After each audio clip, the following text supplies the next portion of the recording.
Esselamu Aleyküm değerli izleyenler. Karikatür Atölyesi'nin yeni bir bölümü, yeni bir konusu ile karşınızdayız. Bugünkü çizim konumuz ekonomi olacaktır. İşçinin, emeklinin ve memur maaşlarının enflasyon, zamlar ve kurlar karşısındaki erişini ele alacağız. Yine sizler de ekranları başında bizlere eşlik edebilirsiniz ve çizdiklerinizi yine bizlere gönderebilirsiniz. Hazırsanız başlıyoruz. Şöyle işçi dedik, memur dedik, emekli dedik. Onların maaşlarını birer buz şeklinde çizeceğiz ve onları enflasyon, kurlar ve zamlar tavasında erimesini ele alacağız. Öncelikle şöyle bir tava çizelim ve altına bir ateş yakalım ve içine de yine işçi, memur ve emekli maaşını çizelim. Şöyle başlayalım. Önce kurşun kalemle şöyle genişçe bir yuvarlak çiziyorum. Bu tava kısmı olacaktır. Tavanın üst kısmı olacaktır. Şöyle.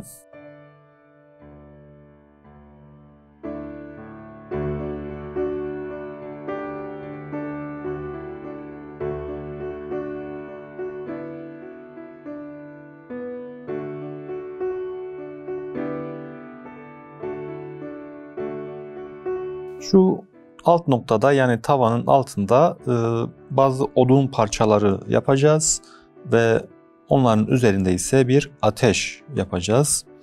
Yanmakta olan bir ateş. Şöyle kaba taslak şu an çiziyorum.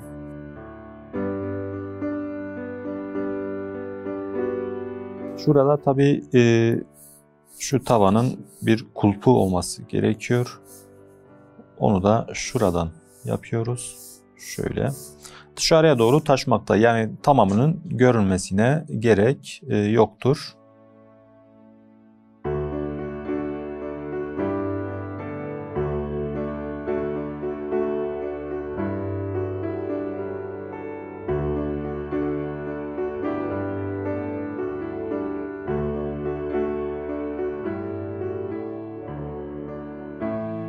Burada odunlarımızı yapalım.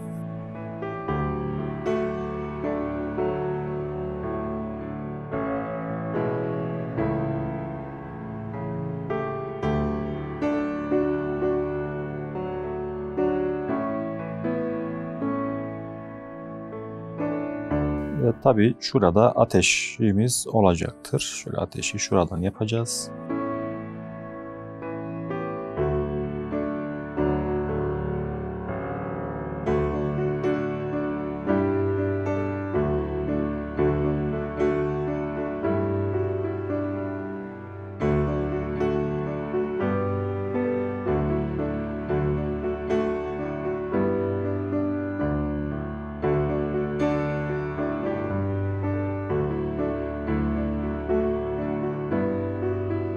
Tam olarak şu tavanın içinde ise dediğimiz gibi işçi, memur ve emekli maaşını birer buz kütlesi şeklinde yapacağız ve bu buz kütlelerinin enflasyon, işte kurlar, zamlar karşısındaki erişini anlatmaya çalışacağız. Şöyle yapalım. Burada bir buz kütlesi olsun. Tabii bunu biraz yani resmin perspektif noktasına gelirsek biraz üst taraftan bakıyoruz ve şuradaki küpler yani şu buz kalıpları üst tarafından görüyoruz ve şöyle bir kutu şeklinde düşünebiliriz. Kutunun üst tarafını görüyoruz. Şöyle.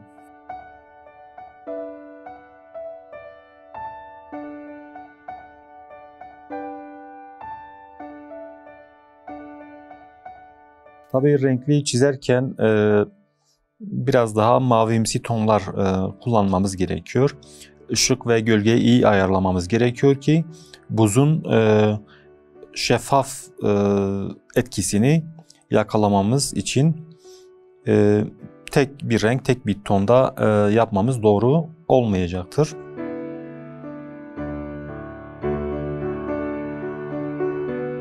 Yine şurada memur maaşı olsun.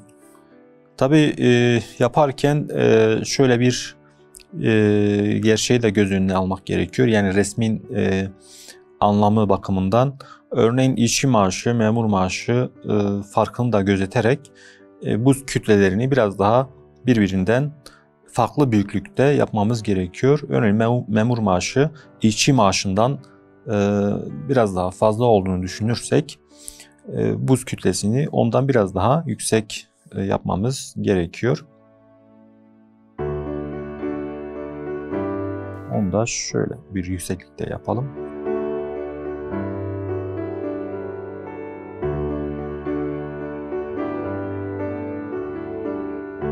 Şurada da emekli maaşını yapıyoruz.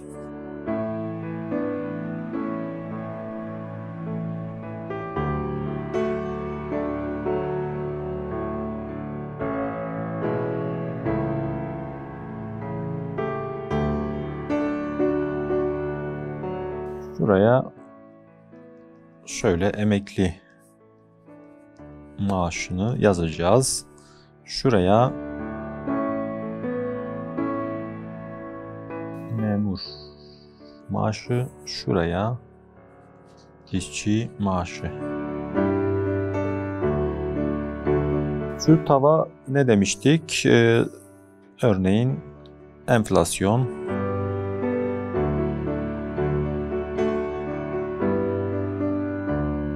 kurlar, zamlar vesaire.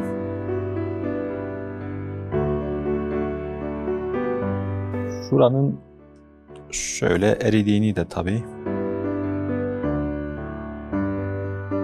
vermemiz gerekiyor. Şuralar tabii erimiş su, yani su içinde yüzmektedirler.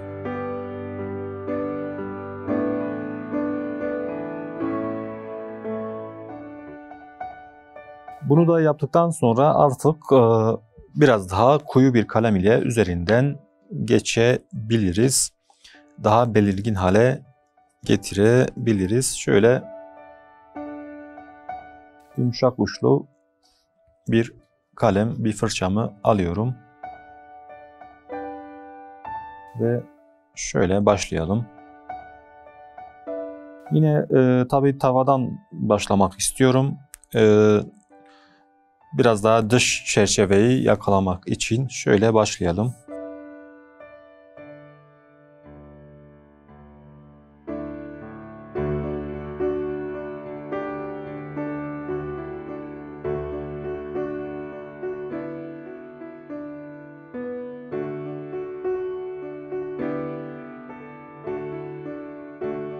Tabii siyah kalem ile çizerken yani ilk başta kurşun kalemle çizmiştik.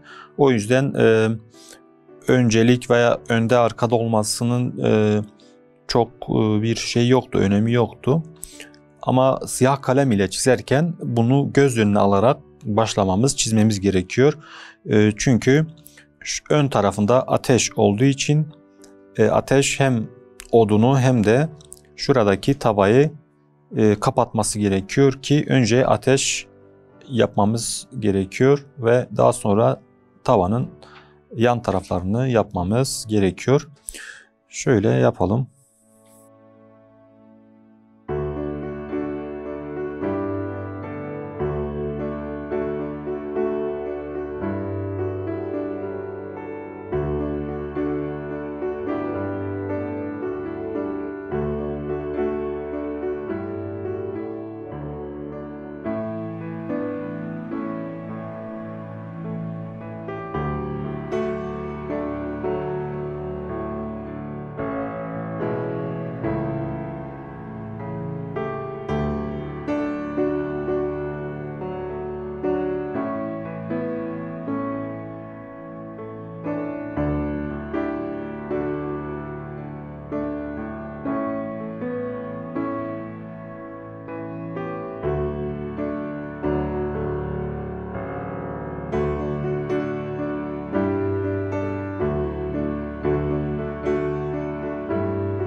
Şöyle ateşi yaptıktan sonra artık tavanın devamını yapmaya başlayabiliriz.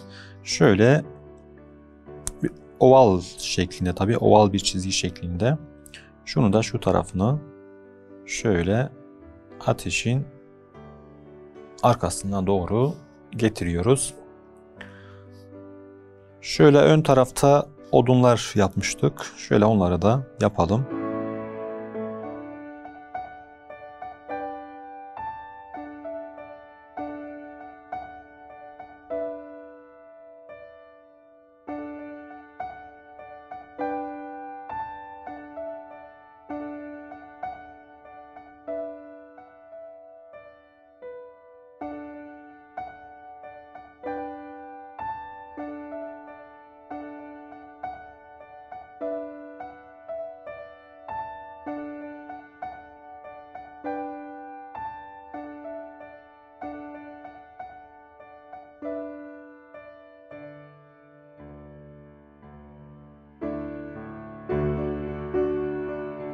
Şöyle odunun içindeki çizgileri, dışındaki çizgileri de yaparak daha biraz daha odun havasını verebiliriz. Şöyle şuradaki çizgileri de şöyle yapalım.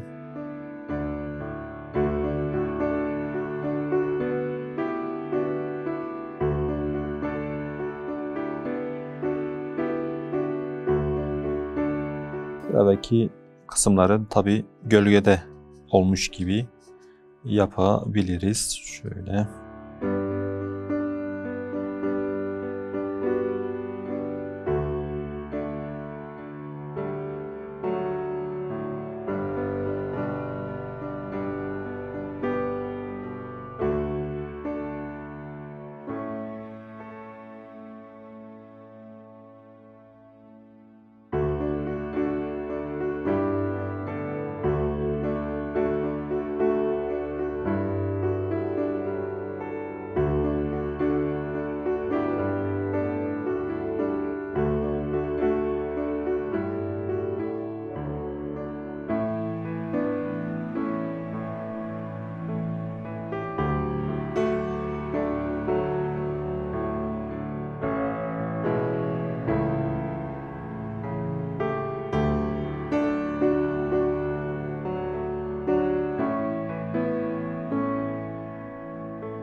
Şöyle tavanın kulpunu da yapalım.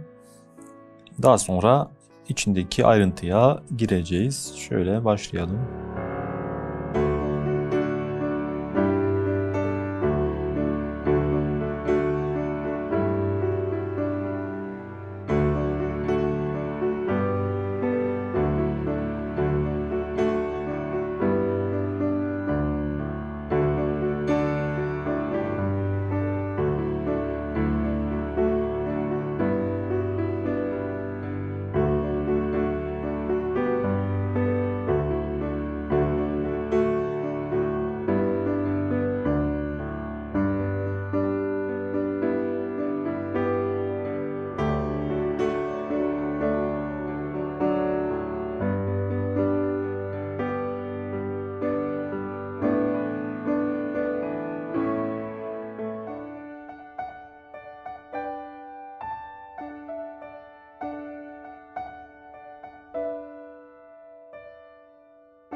Bugünkü çizimimizin sonuna geldik. Bugün ekonomiyi ele aldık. Özellikle işçi, memur ve emekli maaşlarının enflasyon, zamlar ve kurlar karşısındaki eriyişini ele aldık. Yeni bir programda yeni bir konu ile karşınızda olmak ümidiyle Allah'a emanet olun.